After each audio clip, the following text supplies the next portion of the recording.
Imagine this, having to share a 3-bedroom house with 8 other individuals, not including yourself, or having to systematically plan your bathroom breaks, or operating under 2 kitchen sessions so that everyone has time and space needed to complete breakfast, lunch, and dinner. Does that sound like fun? Good morning, everyone. My name is Samara Perez. And that was my reality for almost 4 years. I live in my Habitat home with my mom Lucia and 2 younger brothers, Jeffrey and Ian. I immigrated to the United States from Mexico when I was 2.5 years old with my mom. I lived in so many places within the country, it's too many to keep count of.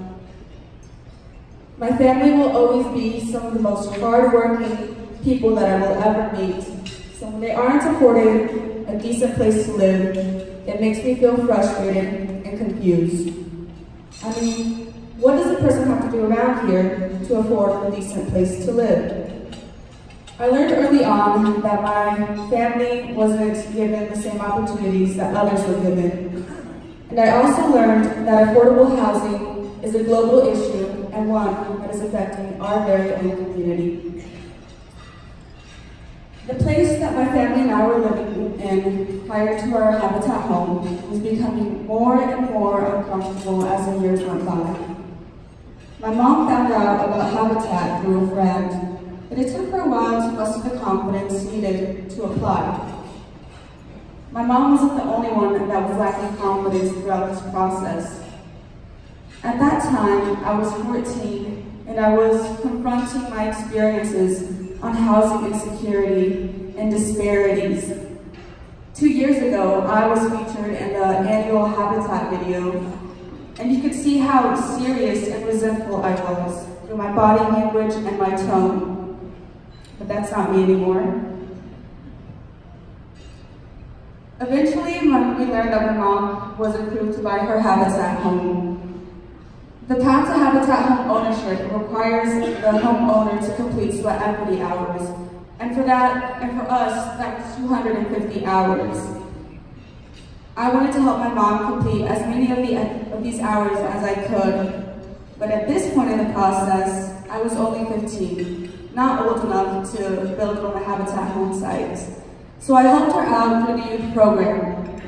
Through the youth program, I helped paint a shed, and I also met Jake Conroy. He was the president of Duke Habitat at the time. He helped tutor me in math through the Duke tutoring program. If it wasn't for Habitat, I would not have met Jake, and I would not have built the relationships that I've formed to this day.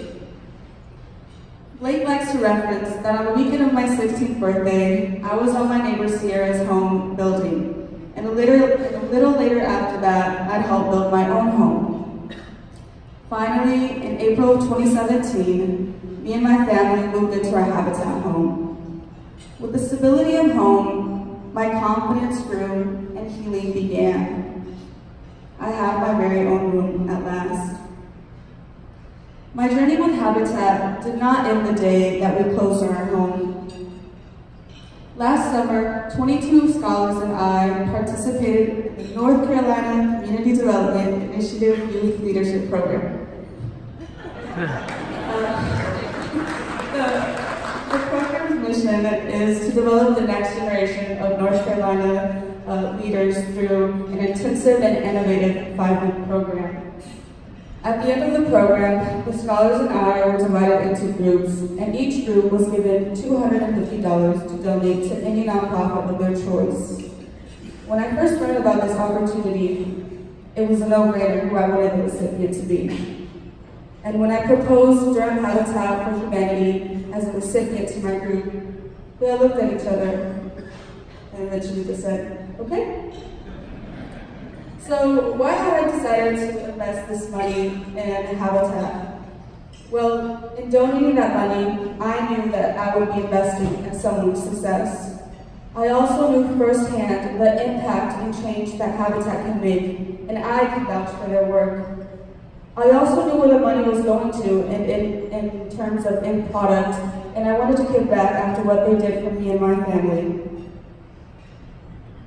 In 24 days, I will be graduating from early college at North Carolina Central University with honors and over 70 college credits.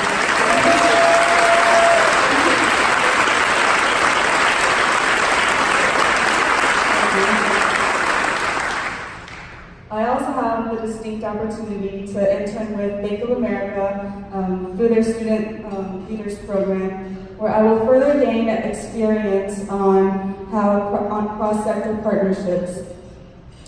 My next step after that is college at UNC.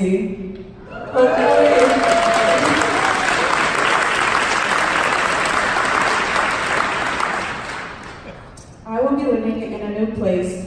A dorm, or maybe a suite. I want to say thank you to Habitat for granting me platforms to speak on my experiences, which include to the junior class of Durham Academy last fall, or in October when I spoke to 40 Triangle CEOs at the Governor's Mansion. But most importantly, I want to say thank you, Mommy, for all you do for us.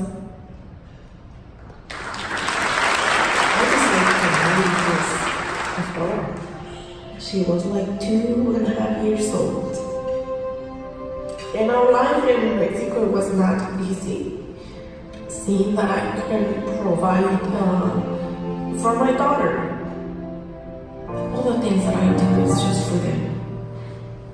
God is repaying all the struggle that I went through. God bless. Habitat.